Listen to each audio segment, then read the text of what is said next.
make a little intro because unfortunately I have my main teaching days on Thursday and Friday, and so I missed a lot of the very interesting talks during the last 2 days.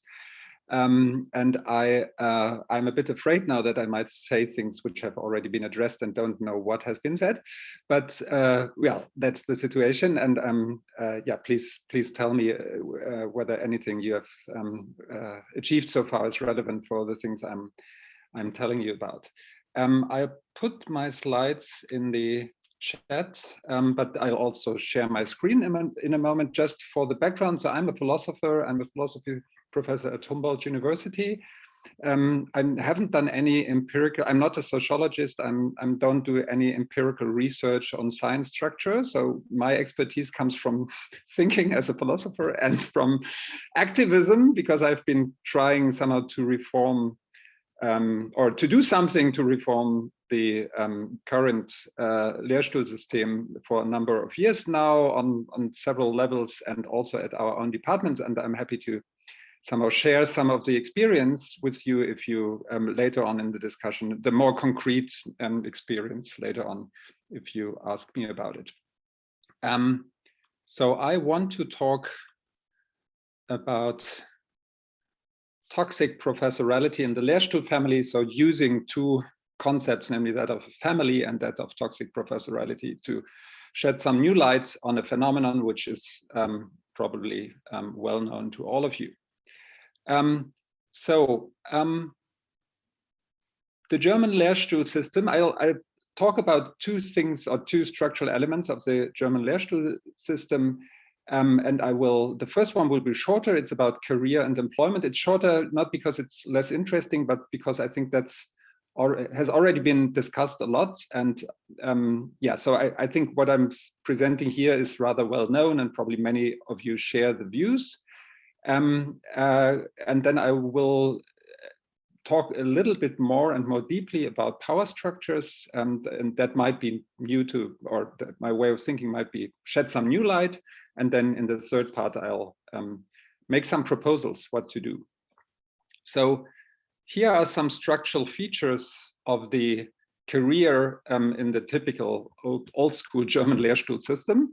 So we have the PhD as a first qualification. The average age of of people finishing their PhD in Germany is 32 years.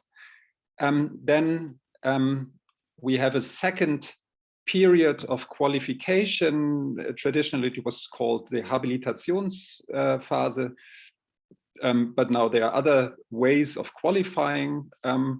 The second period of qualification runs for on average for about 10 years. The standard model for employment during this phase is non-permanent employment as an early career researcher. And in most cases, it's dependent employment. So you are an assistant or wissenschaftlicher Mitarbeiter of a professor. You are a postdoc in a project run by a PI, which is not yourself. But we also have sometimes models of independent postdoc funding. So you could also have your own postdoc project. But I think the main model, or at least the traditional model of the Lehrstuhl system, is to be dependent on a professor in this phase. And then we have, if you're lucky, you're hired as a professor. The average age is around 42 years. These numbers change from year to year. But it doesn't really matter for my point what exact number you have here. And it's also over the different disciplines, so it might vary rapidly, or it might vary from one discipline to the other. But I think it's pretty realistic about the discipline I come from, namely philosophy. So, and after that, you have 24 more years as a professor if you work until 67. The lucky event of getting a professorship is standardly combined with a change of the employing university. And if you're not lucky enough to live in a city like Berlin, where you have different universities in one city, it's also combined with a change of the city you live in and where your family, if you have a family, lives in. That's due to the so-called Hausberufungsverbot. And then we have a rather drastic ratio of persons ending this second period of qualification per year and open positions for professors per year. The numbers, it's very hard to get really trustworthy numbers, but so that's kind of my own calculation. It's rather easy to get the number of open positions per year. There are statistics showing that. Then there are statistics about habilitations, about people ending their Eminöter groups, their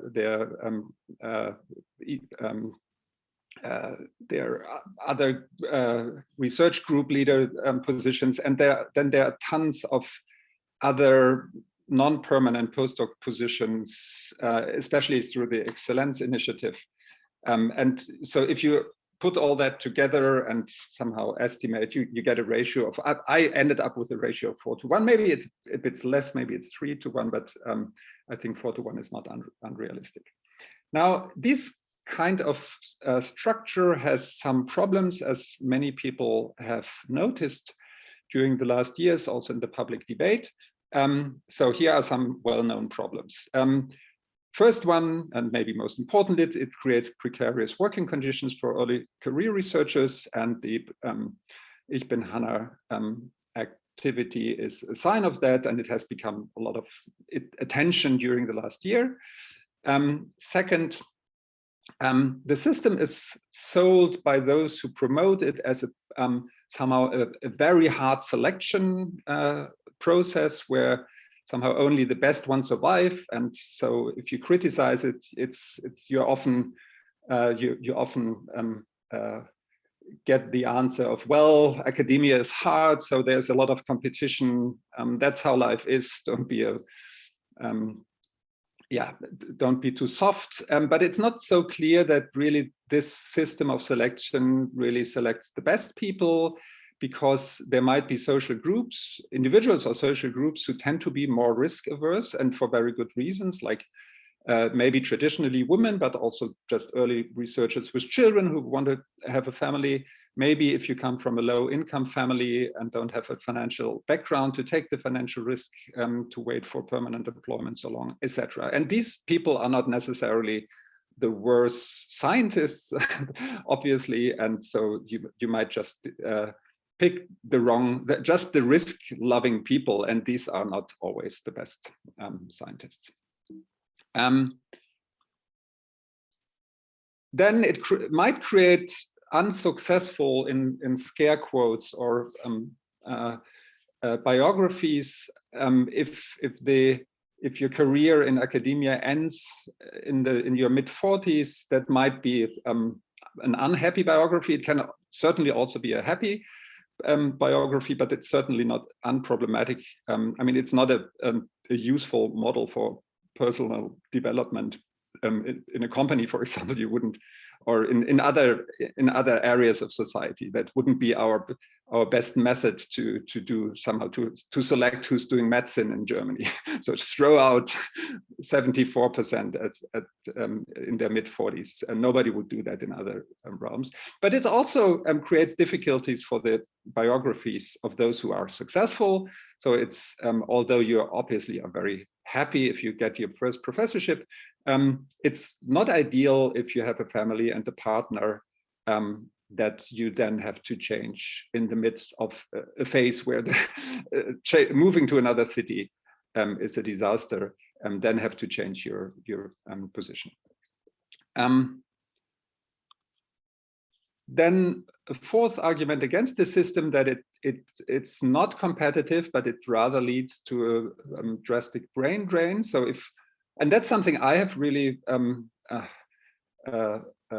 observed in our field, that really the very best people get offers, permanent offers, or tenure track offers in Scandinavia, Australia, the UK, the US. And also it's very hard to, I mean, some obviously people from abroad apply to the junior job market in Germany, but it will not be the best people because they get permanent positions. If you're offered a permanent position in Norway, why would you apply for a non-permanent position? I mean, there might be exceptions if you have very attractive places, but it's a severe disadvantage if you have a competition over the best people, junior people. And then there's one further argument, which I think is rather striking, that's why I like it, that is purely structural. So if you can somehow show that every system of a late and narrow bottleneck has an inconsistent logic of selection. A late and narrow, late because it's at 42 is rather late to make the final selection. And it's narrow because it's just 25% to get through. And that creates an inconsistent logic of selection. Why assume you have 100 early career researchers after the PhD, and 75 of them have only a 10-year academic career, and only 25% of them have the whole academic career, including the professorial phase. Then the 75%, if you build if you create the sum of all the years of academic work they have done, you end up with 750 years of academic work total, and the successful 25% have 875 years of academic work. And that means that 46, according to the logic of the logic of this selection process says, well, academia is a tough world, only the really good ones survive. But then it has the effect that 46% of all the years of academic work that are done by people who are selected as finally not good enough to stay in academia. So that's not my way of thinking about these people, but the system somehow seems to say that, well, they are not good enough after all. So we have, after this long phase of competition, we can just, well, take those who are really the best ones, but then you let the other ones do the work for such a long time. That's just not consistent. Just see if you have the same number of years of academic work and make the selection right after the PhD. Maybe that's not possible, but let's just assume you would make the decision right after the PhD. That would allow you to finance 46 full academic careers. So you could, let the best, if you have a method to choose the best ones. I mean, that's another issue, which is tricky, but somehow selection procedures work under the guiding idea that we can somehow select the better people. So you would let the best 46% do all the work, more people and the better people. So it should have the better effect. Now people say, no, that's nice, but we cannot. We need all that time to find out who are really the best ones, who are really the best 25%. Whether that is true, I don't believe in that. I think decision procedures for junior professorships, early career positions can be very good measures to find out, to make a good selection. But even if you believe in that, you would have to take into account that if you are allowed to pick a greater number of people, if you're allowed to pick 46%, it's much easier not to miss the best 25%. It's very likely that the best 25% will still be in the group who make academic careers, because if you just can pick 25, then it's very hard to really get the best 25. But if you're allowed to pick 46, then it's much more likely that the best 25 will be among them. Okay, so that's some of the some arguments against the current system. Now, what I want to speak about now is the power structure within the Lehrstuhl system and why it is problematic.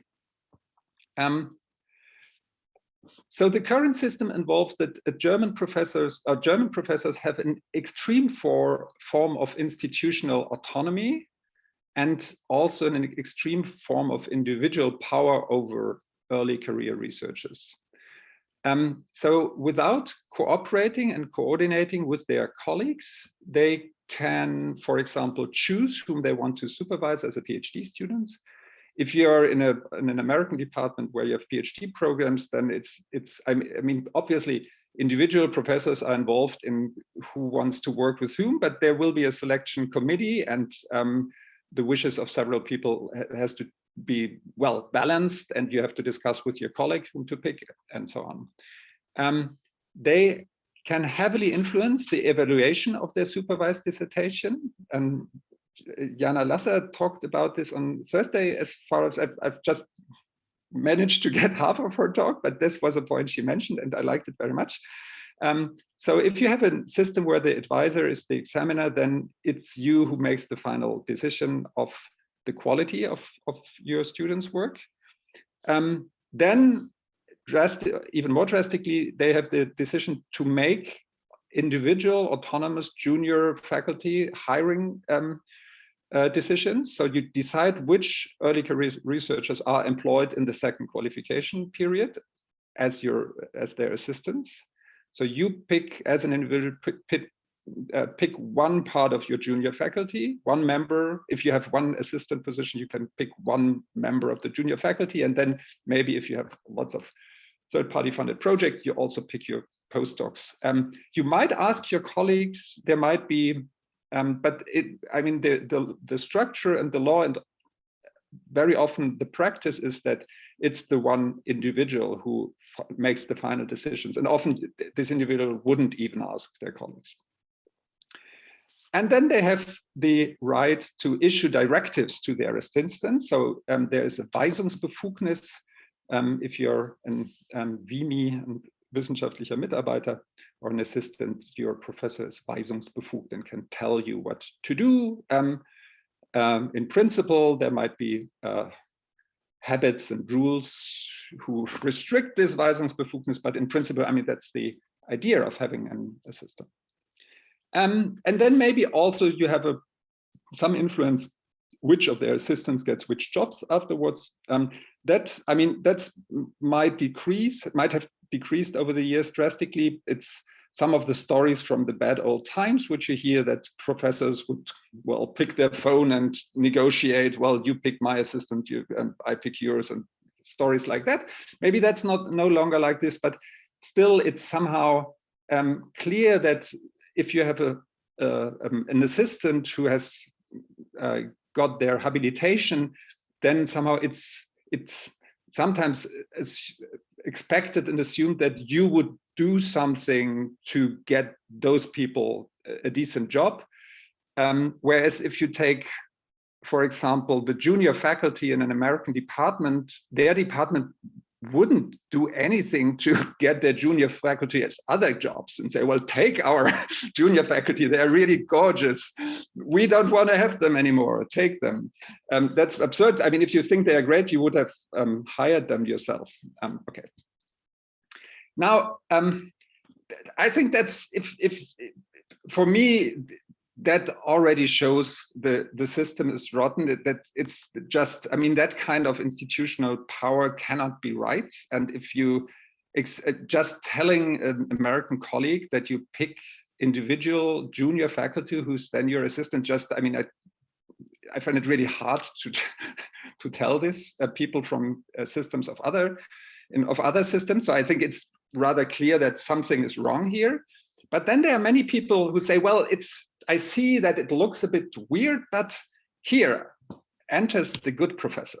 The good professor says the following: well, I do not treat my co-workers or assistants as subordinates. I rather try to promote their careers. They are great scientists. I love them. They do such wonderful work. These are these wonderful young people. And I think the Lehrstuhl provides them a form of protection, a safe space in which they can flourish much better than in the neoliberal, super competitive tenure track system. I heard that kind of response from rather left-wing critical theory people, which I find a bit strange, but yeah, neoliberal is the atomic weapon against anything. So my Lehrstuhl is not an area of exploitation. It's an area of cooperative teamwork, benevolence, and trust. My Lehrstuhl is like a family for my PhD students and assistants. So I've just put on a lot of cliches here, but you see somehow the maybe the kind of position behind that. And I think that's I don't so that's what I want to look at, thinking of Lehrstuhl as family for the next minutes. And I think there is some truth in it. I mean, it probably very much depends on your personal experience, but I had good Lehrstuhl experiences. I know many people who love their little social environment in the Lehrstuhl. It has some advantages, and it's good to take these advantages seriously and to think about it. So Lehrstühle as family, I think I'm not a sociologist, so I will not try to give you some good theory about Lehrstühle as families. Other people, Tillman, you can do that, or maybe have already done that. But so it seems to me that there are certain structural similarities. It might be worthwhile to describe certain social structures of Lehrstühle in comparison to family. So here are some similarities. So you have the generation tradition. So grandparents, parents, and children correspond somehow to emeriti, professor, and PhD students and assistants. The German system, we have the talk about Dr. Vater and Dr. Mutter. So that's already in the language, some sign of that comparison. Then, in a way, the parent-children relation, they are necessarily hierarchical. So it's your children are not on the same level with you, but that's not bad. It's given. It comes from the structure of education, and it doesn't necessarily create injustice or slavery. Because you love and trust, you love your children and they trust you and you have authority over them, you do the best to promote them. It's hierarchical, but it's somehow necessarily so, and it's not bad. It's not like master and servant. And then you might have other, think of all the PhD students at a Lehrstuhl. They're a bit like siblings. They have different ages. They have competitions among them. Then maybe the parents have their favorite son or their favorite daughter, but they will not tell the others. So it's clear that you try to treat everybody similarly. And then obviously only one person can inherit the family's business, and then you go to some other place, and then you come back and inherit, etc. So that might be instructive, and there might be. I can think that somehow, if you grow into academia and into independent research, I really think that somehow that kind of social structure can give you some space in which you flourish. That's not untrue. Now, what are families and why are there families? And now I thought, since I'm a philosopher from Humboldt University, I have to give you Hegel's answer. So here's Hegel on family. The right of the parents over the arbitrary will of the children is determined by the end of education, by the end of educating them and of subjecting them to discipline.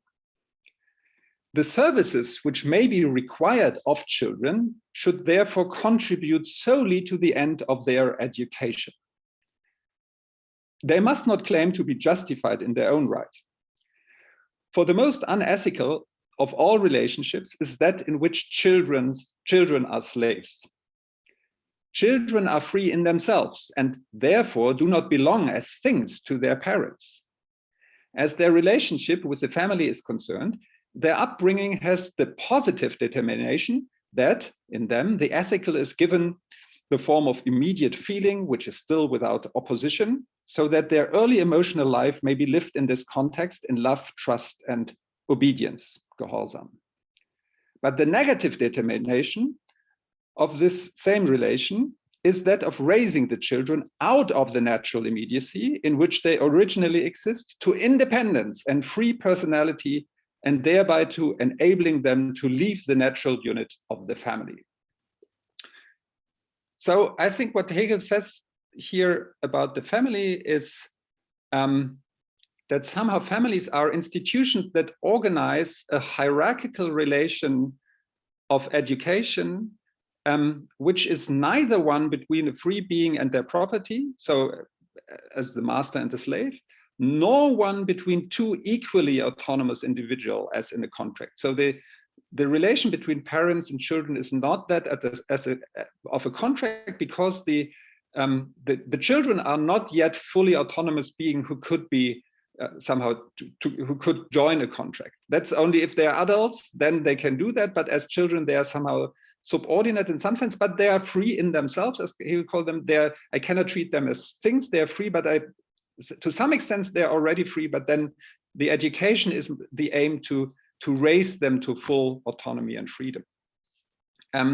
So the sole function, why is it okay to have this somehow hierarchical relation to a free being? Well, the sole function of this institution is to raise the subordinate part, who is not yet fully free, to the level of autonomy of the subordinate. So the whole function of the family, or the parent-child relation, is to raise the child to a level at which it can leave family and go be a full member of society. And I think that model has some structural similarities to relation, at least between PhD advisors and their PhD students. So it's I think I can find some of the goods of the relation a good PhD advisor has to their PhD students in this parent-children relation. And I just somehow changed you the Hegel quote. So let's just read the Hegel quote as a quote about the Lehrstuhl. The right of the professors over the arbitrary will of their PhD students is determined by the end of educating them up and subjecting them to discipline. The services which may be required of PhD students should therefore contribute solely to the end of their education. They must not claim to be justified in their own right, for the most unethical of all relationships is that in which PhD students are slaves. So you can require certain things from your PhD students, but the only end of that is to raise them, to educate them, to make them full academic autonomous beings. You are not allowed to ask from them any duties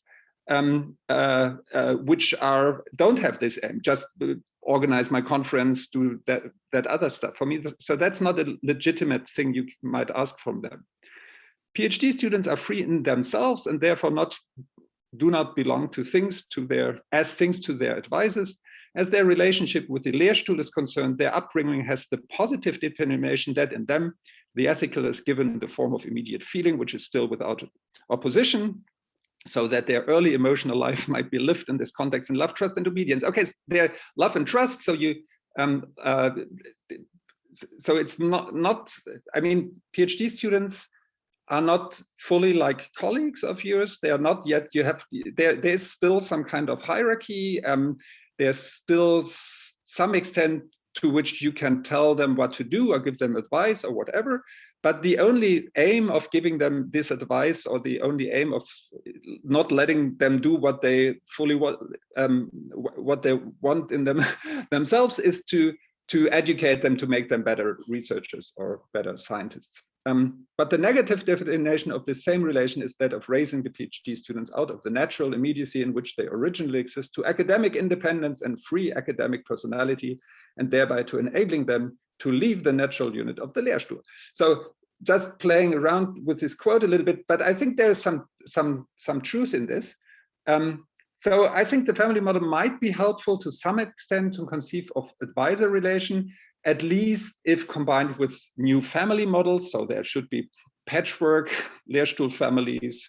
There should be more than two parent families, and maybe also you might think, well, education, actually the family isn't the best place. It takes a village to raise a child. Maybe it's the whole department who should have this kind of family relation. But I think the structure might be, there might be similarities here which are good and not toxic or anything.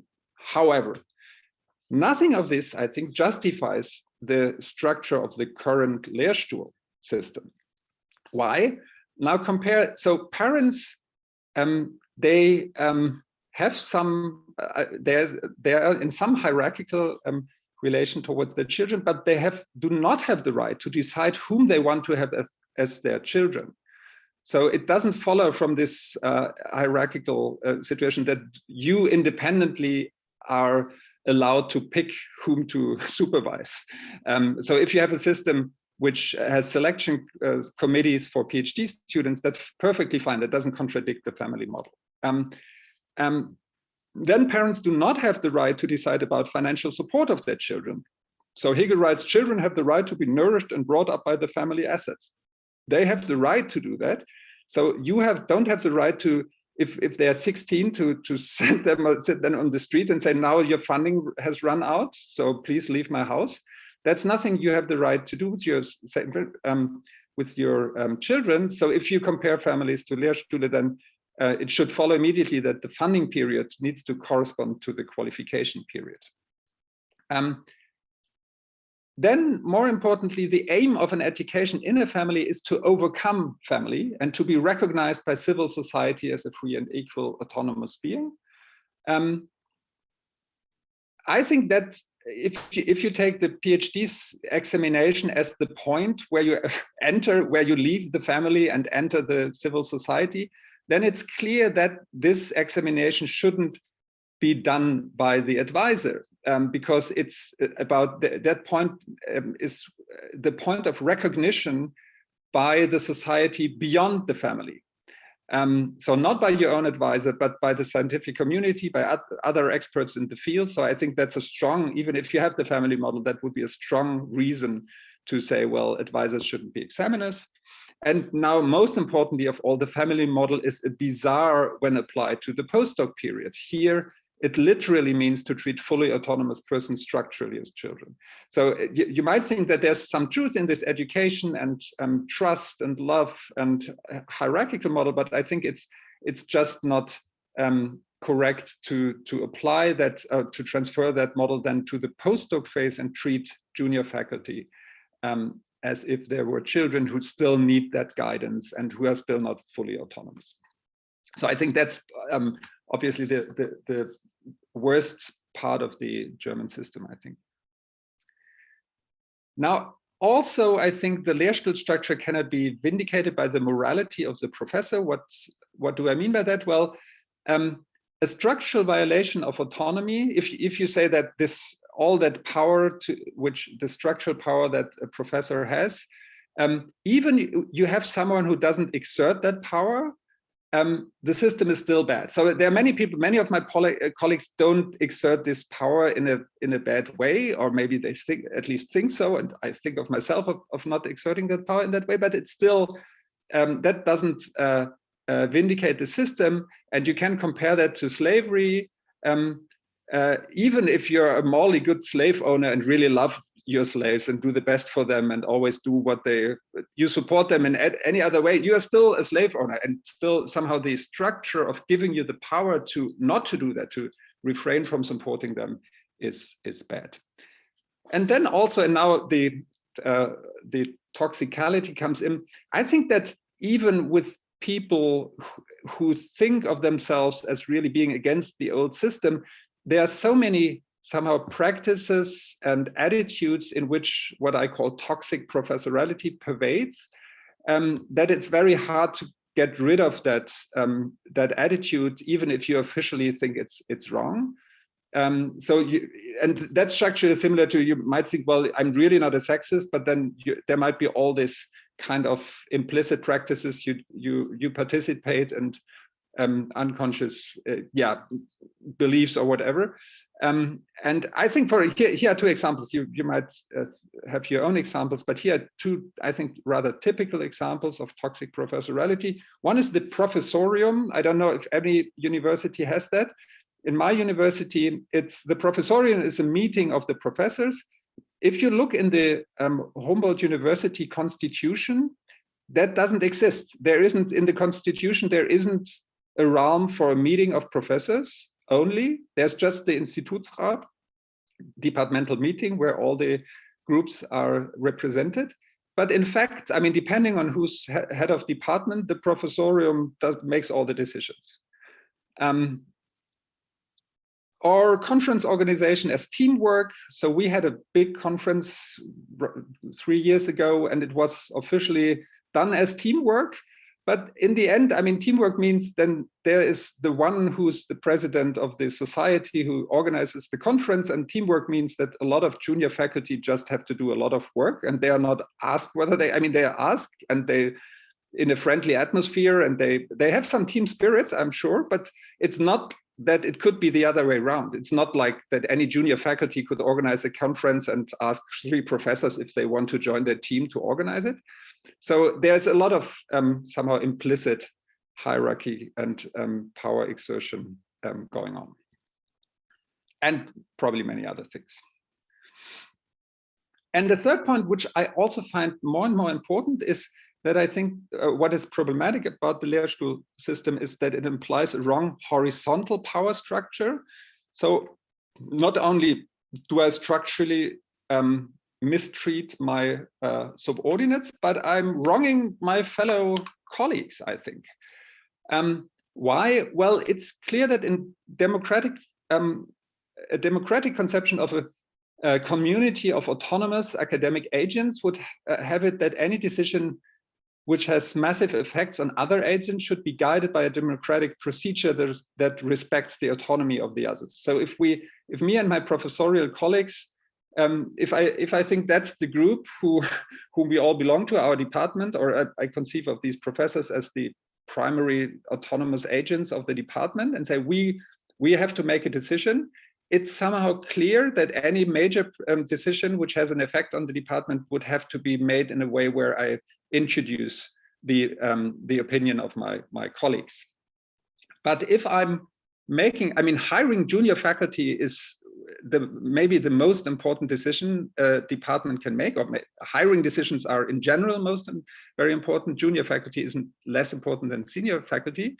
And if I'm just structurally, these decisions are made independently by singular individuals, by singular professors, then either it is true that somehow the whole department is the relevant social groups, and then I'm massively wronging the other members of this department, or, and I think that's probably more closer to the reality in departments, or the department cannot somehow constitute itself as the relevant social structure. So when junior faculty is concerned, maybe the relevant social structure is just the Lehrstuhl and not the department. So you're not really constituting the department as a realm of the relevant social realm, at least for junior people. And it would be like a bit like the role of the state in a feudal system, where the different dukes and whatever can make their own decision, and they really haven't really formed a state yet when they still can make these decisions independently. Why is that bad? Well, hiring choices made by individuals rather than committees have epistemic disadvantages. That seems to be clear. You might be biased and all kinds of. Maybe one could disagree about it, but I think it's more likely that more people and a procedure where you have hearings and public hearings and decision is better to pick the right people.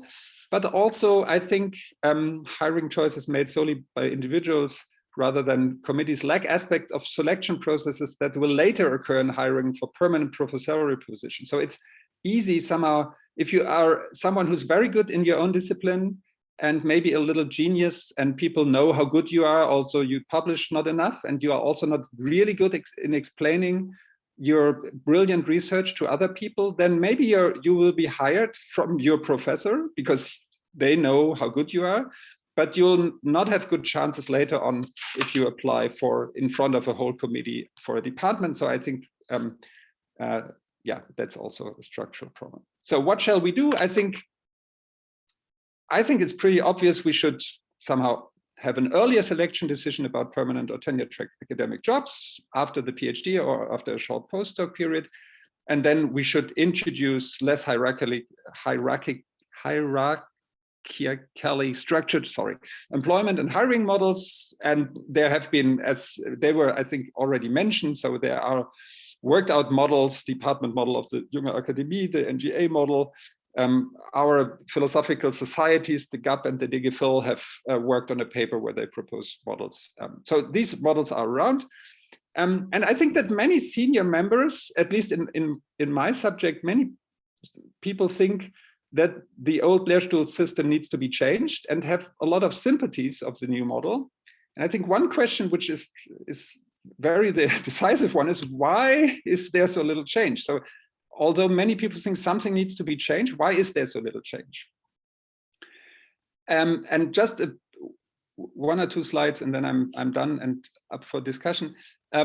So here are some structural problems for reform, and I can somehow, since I've been trying together with my colleagues to reform our departments for 2 or 3 years now, and I see how immensely difficult it is, even if you propose financially neutral calculations how to reform, and it's just very hard to get it done. So here are some structural problems.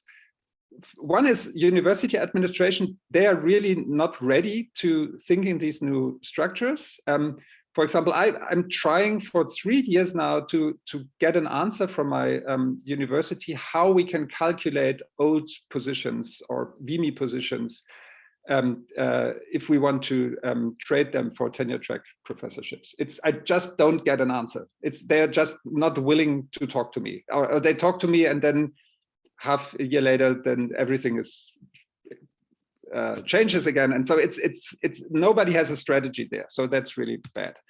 But then I think the most important problem is that just we are a department which is we like each other compared to other philosophy departments in Germany. We are rather harmonious, so I think we can do such a thing. But many professors are very hesitant to give up their authority in selection decisions, and are not ready to give up influence on two things. I think